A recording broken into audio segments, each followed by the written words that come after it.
Halo semuanya, saya Ibrahim Semapa Purwanto. Kali ini saya akan membahas tentang salah satu konsep dari AI, yaitu inferensi. Sebelum itu, kita harus tahu dulu apa itu AI. AI adalah Artificial Intelligence. AI merupakan teknologi yang dirancang untuk membuat sistem komputer mampu meniru kemampuan intelektual manusia. AI memungkinkan komputer untuk belajar dari pengalaman, mengidentifikasi pola, membuat keputusan, dan menyelesaikan tugas-tugas kompleks dengan cepat dan efisien.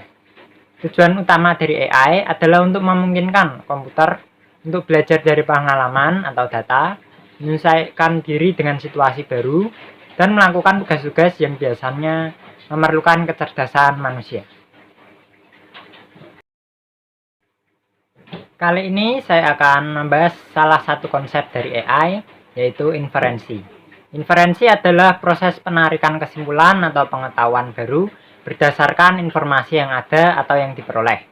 Dalam AI, inferensi sering digunakan dalam sistem berbasis pengetahuan atau knowledge-based system dan sistem berbasis aturan atau rule-based system untuk membuat kesimpulan logis dari data yang ada atau informasi yang diberikan.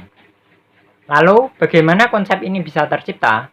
Konsep inferensi, terutama dalam konteks kecerdasan buatan atau AI, merupakan hasil dari kontribusi berbagai pemikir dan peneliti dari berbagai disiplin ilmu.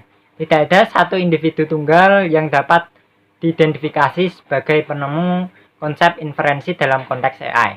Namun, dalam sejarah pengembangan kecerdasan buatan dan logika formal, beberapa tokoh dan kontributor utama yang berperan dalam memperkuat konsep inferensi meliputi Aristoteles, yaitu filsuf Yunani kuno yang memberikan kontribusi besar dalam pengembangan logika formal. Aristoteles memperkenalkan konsep logika deduktif dan menjadi dasar untuk banyak konsep inferensi yang digunakan dalam kecerdasan buatan. Lalu George Boole, yaitu matematikawan Inggris yang memperkenalkan aljabar Boolean, yang merupakan dasar bagi logika proposisional modern. Kontribusinya memungkinkan pengembangan teknik inferensi dalam komputasi. Lalu ada Claude Shannon, yaitu ilmuwan komputer Amerika yang mengembangkan teori informasi dan aljabar Boolean dalam konteks rangkaian logika digital. Karya-karyanya memberikan landasan bagi pengembangan teknologi komputasi modern, termasuk teknik inferensi. Lalu ada John McCarthy, salah satu pendiri ilmu komputer dan tokoh utama dalam pengembangan kecerdasan buatan. McCarthy turut mengembangkan logika formal untuk keperluan pemrograman komputer yang melibatkan konsep inferensi. Kemudian ada Herbert E. Simon, yaitu ilmuwan kognitif dan ekonomi Amerika yang memperkenalkan gagasan tentang pemrosesan simbolik dan penalaran heuristik. Karya-karyanya membentuk konsep inferensi dalam konteks kecerdasan buatan.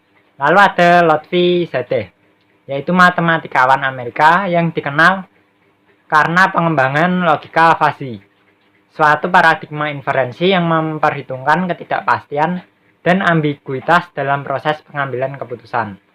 Pengembangan konsep inferensi sebagai bagian dari kecerdasan buatan dan ilmu komputer merupakan hasil dari kontribusi berbagai tokoh dan pengembangan dalam berbagai disiplin ilmu. Meskipun tidak ada satu individu yang dapat diidentifikasi sebagai penemu konsep inferensi, kontribusi mereka bersama-sama membentuk dasar untuk pengembangan sistem inferensial dalam kecerdasan buatan. Nah, apa saja kelebihan dan kekurangan konsep ini? Kita mulai dari kelebihan terlebih dahulu. Ada penalaran logis. Konsep inferensi memungkinkan sistem untuk melakukan penalaran logis berdasarkan aturan dan pengetahuan yang telah ditentukan sebelumnya.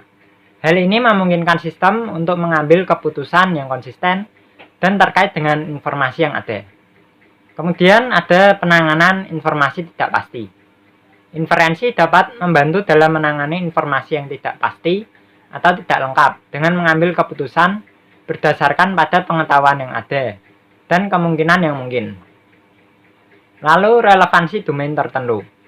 Nah, dalam aplikasi khusus seperti sistem pakar atau sistem berbasis pengetahuan, inferensi dapat digunakan untuk menghasilkan rekomendasi atau solusi yang sesuai dengan domain tertentu dengan menggunakan aturan atau pengetahuan domain tersebut. Kita lanjut ke kekurangannya. Keterbatasan dalam menangani ketidakpastian. Inferensi mungkin tidak dapat menangani ketidakpastian dengan baik. Ketika ada ketidakpastian dalam data atau informasi yang dianalisis, hasil inferensi dapat menjadi tidak dapat diandalkan. Lalu kompleksitas.